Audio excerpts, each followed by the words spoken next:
Thank you for tuning in to Open Heart with Lisa, where his heart matters. I'm so glad that you're listening today, and I want you to know the topic for the next 45 minutes is going to be forced out. Forced, Forced, out. In other words, what happens when a man is married and his wife no longer wants to be married? What happens when he is forced out of the home? I want to let you know before I get into the interview what Open Heart with Lisa is and what it is not. Open Heart with Lisa, it's not a therapy session with a psychologist or a psychiatrist or a marriage counselor, but I've decided to have candid, provocative conversation with men primarily, focusing on relationships and life's issues. And I want you to also know that my guests, the male guests, who tell their story will be anonymous. Now, I just want to clear something up before we get started. For the person who feels, well, the woman has a story, she has her side, she absolutely does. But we're talking about his heart, and we're focusing on his hurt and his pain. So I'm going to get right into it. We have a gentleman, and he is anonymous, and we're going to call him Kevin. Kevin from Virginia. Kevin, let's get started with the interview. But before I even bring you on, I want you all to know that I've done a little backstory and a pre-interview with Kevin. And if you want to hear the entire interview, which is quite extensive, go to my YouTube channel and you'll hear 5 conversations. And Kevin really gets into depth how he met his wife, how much he loved his wife. You'll hear the whole story. It's a beautiful love story. And then, life happens and you'll hear that part. But you can go to my YouTube channel at Open Heart with Lisa and type in Forced Out because that's the topic we're dealing with. But just to give the listeners a backstory, the backstory with Kevin is that he met his wife. Kevin is a singer and a musician. He met his wife at a club. There was something about her. He got her number. They began dating. He fell in love with her. They got married. They had 3 children. They had a wonderful marriage. They experienced some wonderful, wonderful things. Actually, Kevin had explained to me that during his relationship, and I found this quite profound, because I'd never heard of this. He said during his marriage with his wife, he dated his wife 21 days straight. Every night they did something. And that's when they were into their marital bliss. But then life happened, and that's what I want to talk about. Kevin said that he thought everything was great in the marriage. He thought his wife was happy. And then something took place that they went on a country drive. And, Kevin, that's what I want to get into with the listeners. You said that you went on a country drive, you and your wife, your family, your children in the back seat of the car. And I want to know exactly what happened. What changed while you were in the car with your wife? It was one beautiful Sunday afternoon. The family, we were all going for a nice country drive. And I call that the beginning of the end, because what happened on that day was I just, out of the blue, just said, well, it's such a lovely, a wonderful, beautiful day, isn't it? And she said nothing. I got no response. And so I said it again, and then I get this, what? This very hard tone of voice from her. Mm-hmm. And so from that expression, because I'd never experienced that before, she was such great distance in terms of just being there physically. You could see there was something, and physically and mentally, there was something going on that was completely new to me, and as a result of that, things just fell apart. Okay, so as a result of her responding, just from that alone, I knew something was going on that was new to me that I'd never dealt with. I mean, we've had our moments of whatever we've gone through, but it was never evil, dark moment. With that, I Okay, mean, so you're saying cold she stuff never in. responded in such a cold, nasty manner. That's what you're Absolutely. saying. Okay, so she It was says as I was what? a total stranger. Okay, so then you get home after that, and then what happens? Are you all just go Well, back what to being the happened? way you were? What happened was, this is new to me. So, in other words, I'm in shock because when you have someone that you care for, of course you care for your family and everyone, but it begins, the two people that made the family. So I knew there was something wrong. From that particular day on, everything was cold. I mean, the When you intimacy. say everything was cold, you're Yeah, I'm going saying to that she explain. didn't respond to you the Yeah, same yeah. way. The intimacy, stopped. The regular way, the basic way that we smile at each other and talk to each other, it was completely gone. So, shortly, I think maybe within a week, I, was concerned about, I was, what's going on? Is at least tell me, let me know. So she asked me to, give her some space, go away for 2 weeks, Okay. and that's what I did. Because I didn't want to break the, lose the relationship. So I said, well, if this could be the thing that makes it work, so I accommodated that. All right. So let me ask you a question. When she had you, so she wanted like a slight separation for a couple of weeks. Yeah, she She said saying? she needed time for herself to think, to get herself together. Okay. And so I'm thinking it was based upon whatever the problem she was having. Um, we could fix it. All right. So you go away for 2 weeks. How were you feeling when you were away from your wife those 2 weeks? Were you wondering if you were if the marriage is falling apart? What were you going through? I was going through a million toothache, pain and suffering mentally because it hurts. Because first of all, I'm not. I don't know I don't know what was going on in her mind at the time. Mm-hmm. What she was thinking, what she was feeling. All I know is that I cared for her very much, and we had a family together, and we had things that were coming into play where we were, getting ready to move into a new home. And let me ask you this, Kevin. So here you are, you're away for 2 weeks. Did you talk to your wife at all during those 2 weeks?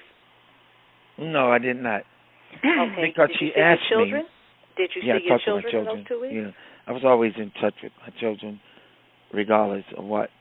Okay. I didn't speak to my wife at the time because she asked for space. So in order to give her that space, I had to become a ghost that was still living. Yeah, no, you accommodated her. You accommodated Yeah, her absolutely. wishes. Okay, so let's move it forward. The 2 weeks are up. You come home, and when you come home to what? Is your wife excited to see you? Do you come home to, baby, I missed you so much, let's work it out? No, What do you come home to? it intensified. It was even worse. It intensified, meaning it was even worse than how she was, reacting, treating, whatever was going on. She was deeply involved in that because she was at this point staying out. And what do you mean by she was staying out? Staying out all night, coming in late? Well, everything that we're talking about is just for the people that are listening audience. It is an exact 6-week time frame, a period of time this happened. Everything that we did, that put it on the table, happened within 6 weeks. So she was moving fast. So what happened was, I'm sorry, what was the question? The question was, when you came back to your house, you're saying that she didn't embrace you. In other words, she wasn't happy to see you. Oh, she wasn't happy to see me. She wasn't happy to see you at all. So then you said everything happened so fast, it happened in 6 weeks. And then you said that she was staying out. And my question was, when you say stay out, because some people would say, oh, my wife stayed out. She might have got home at 12 o'clock. Okay, before I left, she started coming in late. When I say late, normally she's home, and I was never. We were never the type that to each other. Well, where were you? You have to be in this time. We just had respect. If I was coming in late, I would, hey, I'll be in. I'm doing A, B, C, D. I gave her the same type of respect. So the difference is she never called and said what she was doing. She was just coming in late and staying out later and later, 8 o'clock, 9 o'clock. So I said, where were you? And she would say something that was not true, which I found out. So she would ask to use the car and go out late, and I said, no, I'll pick you up. And I did that simply because I really wanted to know what was going on. You told me in a pre-interview, and I want you to tell the audience, you said that one time, this is during the 6 weeks, that your wife had gone out and she didn't come home all night, and her girlfriend called at 6 o'clock in the morning. Yes. That was one night she asked, no, that's the time about the car. She went out one night, and she did not come back. So her girlfriend calls me at 5:30 a.m. and asks me, was my wife home? And I said, yes, she's home. She's upstairs asleep, which she wasn't. So about a half an hour later, she came in. I was on the terrace, and she got off the bus and came in. And so I asked her, I said, where were you? She said, I spent the night, it was late, I spent the night with my girlfriend. So okay. It was So it was obvious that she did spend the night out with her girlfriend. Right. Kevin, hold on. We got to take let me just take a commercial break for 1 second, and we're going to get right back to you, Kevin. I just want everyone to know that Open Heart with Lisa is being sponsored by Inventing A to Z, Inventing A T-O-Z. Gentlemen, if you have an idea, if you have an invention, if you need help because you just have this thought, this idea in your head, and you don't know how to take it from the thought process to put it on paper, you don't know how to get it patented, you don't know how to get it manufactured, Inventing A to Z will be your company. The CEO, Lisa Aisolis, who also places products on some of your let's just be honest, she places products on QVC and HSN, the shopper networks. She can get your products placed. She can get them placed, she can present them to the shopping networks, and she can also get your products in stores. So once again, if you, gentlemen or ladies, if you have an idea and you need help and you want your product placed, contact Inventing A to Z CEO Lisa Aisolis. You can go on her YouTube channel, Inventing A to Z, or go to her website, www.inventinga2z. Again, www.inventinga2z, and reach out to Lisa Aisolis. She can handle all of your invention needs.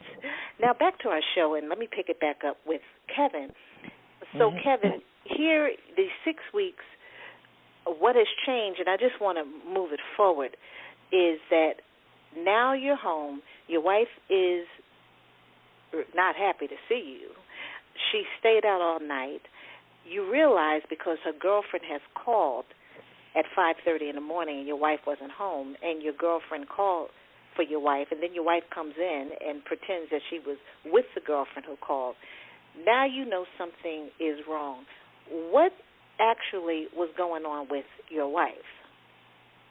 Well, she was seeing someone else, and she started out by telling me when I would ask her different things, where was she, previous time, where was she?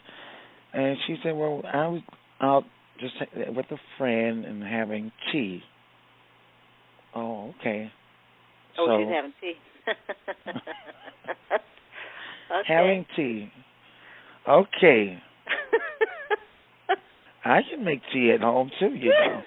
But she don't want to have tea with you, Kevin. No. I think we have to say the abbreviation.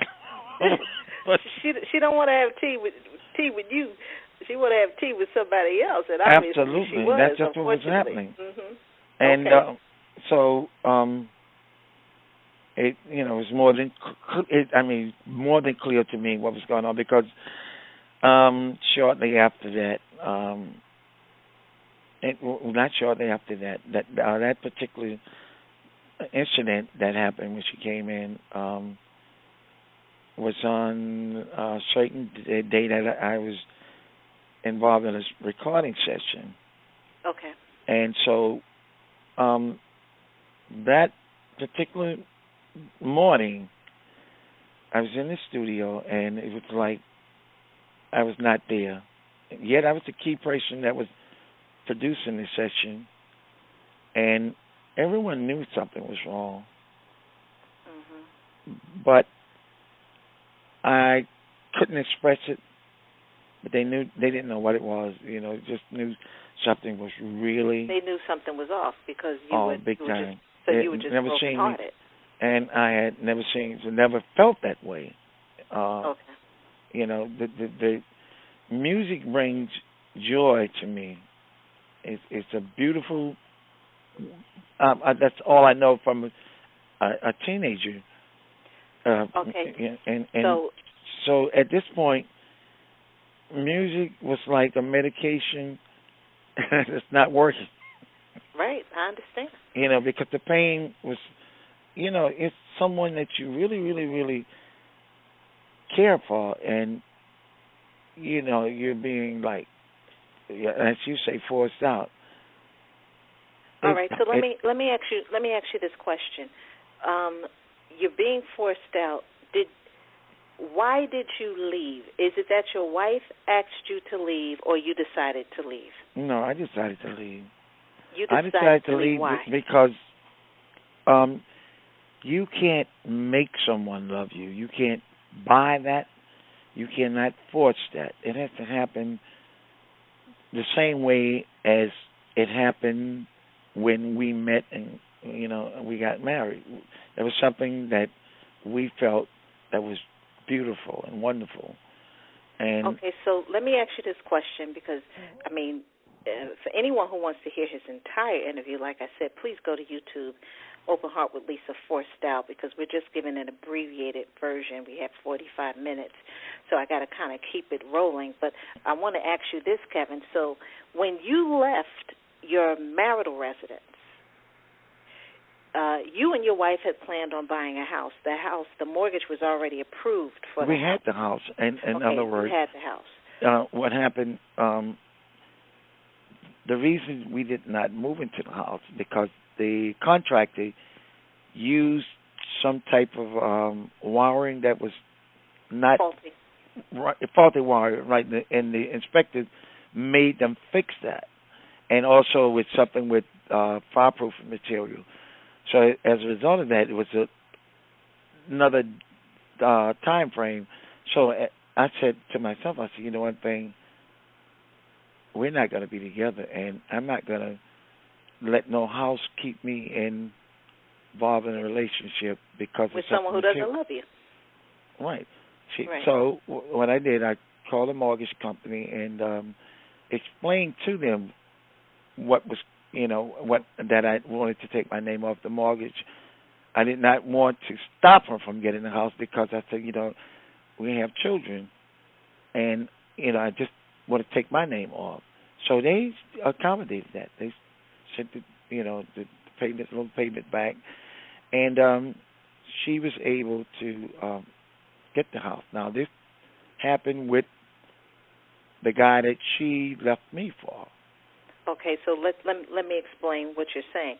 The mortgage came, your name came off the mortgage. You didn't want your wife to lose the house, but Right. why you didn't want to keep your name on the mortgage? You weren't going to be together. So then your wife with Right. the new And the man. reason, for several reasons, why would I have my name on the mortgage and she has someone that she's in love with in my house?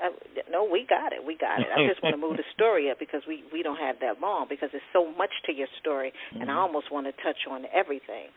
So I want to move it up a little bit because I want the audience to know that then your wife then had the boyfriend then put his name on the mortgage because she needed another income so that she would qualify. Right. Okay, so now I want to talk about now that you've moved out the house, now your wife has moved into the house that you and she were supposed to get and put your family in there. She's now in the house with the boyfriend. Your children are in the house with her and the new boyfriend. And all this happens in the breakup happens within 6 weeks. In less than a month, your wife moved the boyfriend in, right? To the house. When I left, the place, in other words, after she stayed out, I left that same day. I did the recording session, came back, packed my stuff, took only my, what I needed for myself. And so the following week, I said, well, one thing, I can't overlook my children. She doesn't love me. I have to figure out how to adjust and accept it. So I went out there to give her, something from her, to see my kids, then give her something, some money. And I popped the boyfriend. As I'm walking out of my place in my name, before she moved in the house, up popped the boyfriend walking in. So when you moved, and here's the question: because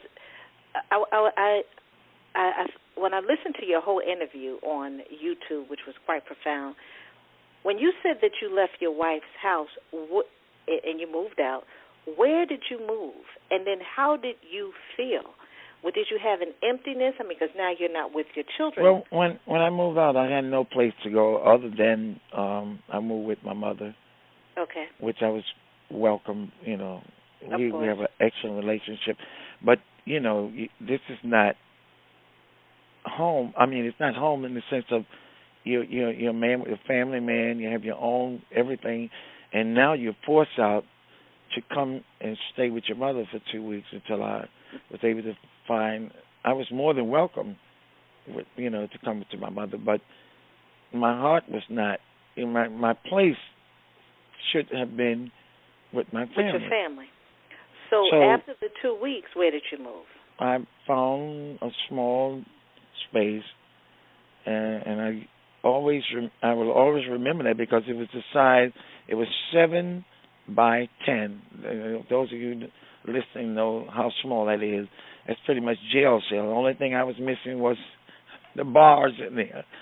And so, I was sharing the kitchen with other tenants. The bathroom was the same way. So, coming from living in, a very nice complex and buying a home, and that disappeared. Now I'm in a matchbox, a shoebox. So what actually happened, and I'm listening, so you moved out of your house and everything changed dramatically for you because you go to your mother's home for 2 weeks, and then and I can understand, you're a man, you don't want to be living with mommy, and then you find a very small space. Now, when you said it was like a shoebox, did you have a kitchen, or were you in something similar to a boarding house where you have shared bathrooms? No, that's what I'm saying. A second ago, I said it was a kitchen, but not in It was in a different area, like a hallway area. You share with other people that also it is, I would say, a boarding house. I mean, it takes a minute to find a place that you like and that you really want to live. I mean, but just to jump out of from day one, it's not that easy So to how find a long did place. you stay there before you were able to find a place that you I that you think could call home? 8 months or something like that, 6, 8 months, or whatever. Wait, that you And had to stay. Wait a minute, 6 to 8 months that you had to stay at that little teeny weeny place. yeah, because you see what happened a lot of times, Lisa, is that's one aspect of what's happening, but being hurt, and it's like you're trying to put your life back together, not just from where you're staying. Mhm. It's a lot more to that because you're not with your family, you're not with your children, you're not with uh, that your whole world comes tumbling down. I And want to talk. You said something, and I'm glad you brought it up because I want to get into this because I think this, and I know that this is important. When you had to leave, and I know leaving your wife was devastating because you didn't even know that she was unhappy. But how did it feel that first full day that you stayed away from your children, and the next morning when you got up, and you don't hear the footsteps of your children, you don't hear the laughter, there are no children, your children, they're not around. How did that make you feel? terrible. I mean, you know that there was someone, first of all, that's not me. Mhm. And when you think about what the wife, what my wife was doing at the time was, it's almost like a team trading players. We want to get another player here to do this and that. We want to get another father for whatever reason, or personal reason might be. So it's very. I mean, a lot of time men are just not able to adjust themselves to. They feel pain, but they cannot share that. Not even with themselves a lot of time, because it's so hard. I don't know if it makes them feel like they're less of a man, or weak, but when you get kicked by a mule, Mhm. well, you have to feel the pain, and you have to know what kicked you, the impact of separation from your family. Now, for someone who doesn't really care about their family or their wife or whatever, it may not mean much. But for someone that really cares and it's like live for that, you wake up in the morning. I mean, we were always doing things together.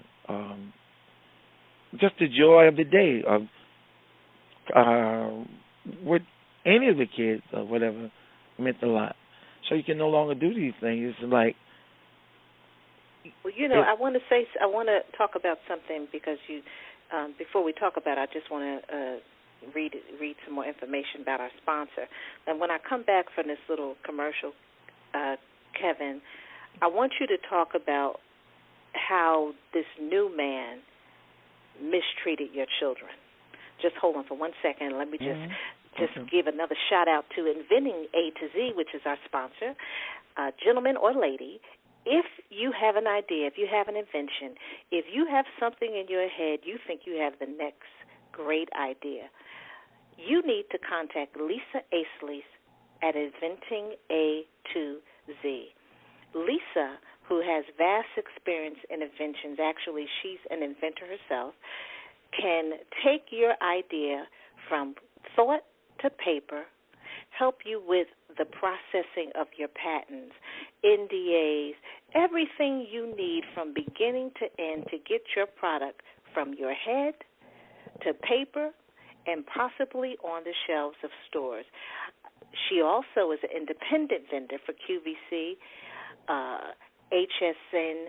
She's got a lot of connections. So if you, lady or gentleman, are interested in taking your invention from point A to point Z, contact Lisa Aiseles at www.inventingatozz. Again, www.inventingatozz. You can also check out her YouTube channel, Inventing A to Z, and you can get a feel for what the company does. Again, thank you, our proud sponsor, Inventing A to Z. Kevin, let's get back to you. Mm-hmm. I want to ask you, you told me, and for those of you who want to get really in-depth, and I suggest you go to the YouTube channel, my YouTube channel, Open Heart with Lisa, and there's a 5-part interview from Kevin Forstelt. And I want you to really hear the depth of his story. But, Kevin, I want you to tell everyone, we have 9 minutes left, I want you to tell everybody about how this man was so disrespectful to your minor children. Tell them about the episode, which I thought was just horrible, about what he did to your son. And how old was your son when this incident took place? I think he was 10. Well, excuse me. Before I go into that, I just want to kind of take it from the beginning of the crazy stuff what was going on. Mm-hmm. And it really started around a time where my daughter said to her mother that she did not really care for this person. You know, he seemed like a very mean person, this and that. And she said, well, I'm not going to let you take my happiness away from me. If you don't like him, you can get out. Now, that's what the mother said to her 14-year-old. That's what the mother said to the daughter. So, in other words, she's choosing the boyfriend over her child. Absolutely. Now, you're saying this to someone that is a very good honor student in school, very well-mannered, very, very good person. That's 14 years old. You're saying this to them. To her. So there was a time where he destroyed my son's trophies, basketball trophies. Just ripped them apart, you know. And I want to, because I know we say this on the extended. Well, I just want to say this before you go any further, so those who are listening out there that won't think I was just doing nothing about this. I did everything that I possibly could do, which I don't want to say. It was got to the point where, you know, I wanted to be very physical, but I could never catch this person because I would go out where he was at because he would say certain things on the phone to me that was no way in the world you should have ever said, you know. And I was never able to catch him and yet at some point. But she allowed him to control her.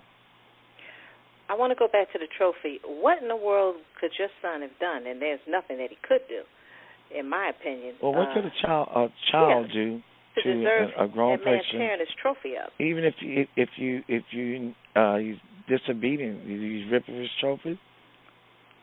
And what did your wife do Nothing. when she found out?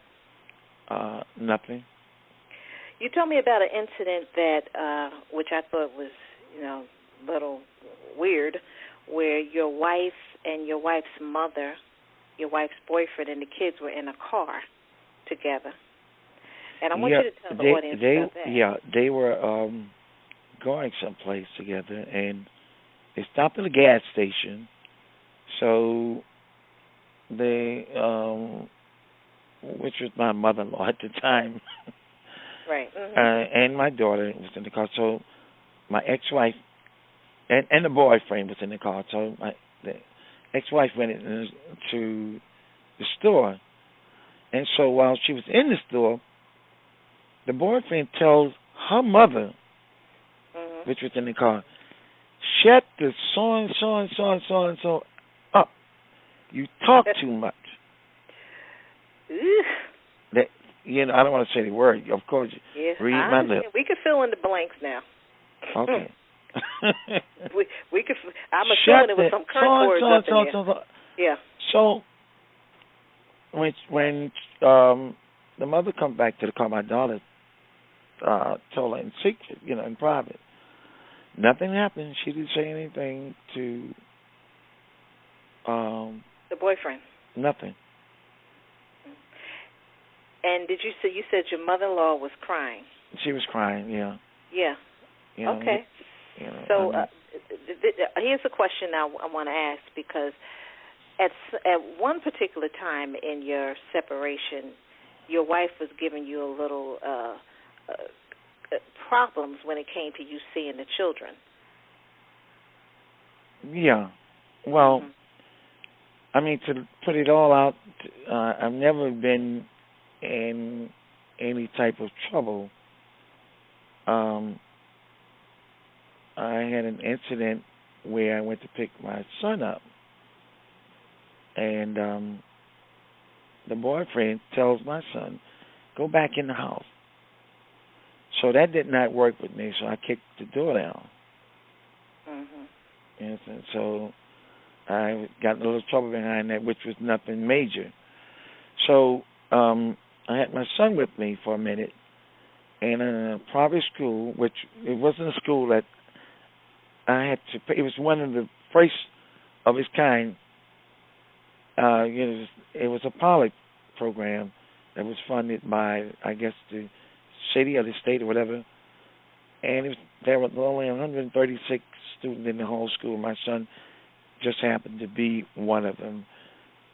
And his mother knew that, but she went to court and got some type of order for me to bring him back. And as a result of that, I was picked up by the police and held to the court proceeding was over, which was over. And I had to, be detained overnight and whatever. So this was all the boyfriend's idea. Okay, so I want to ask you this.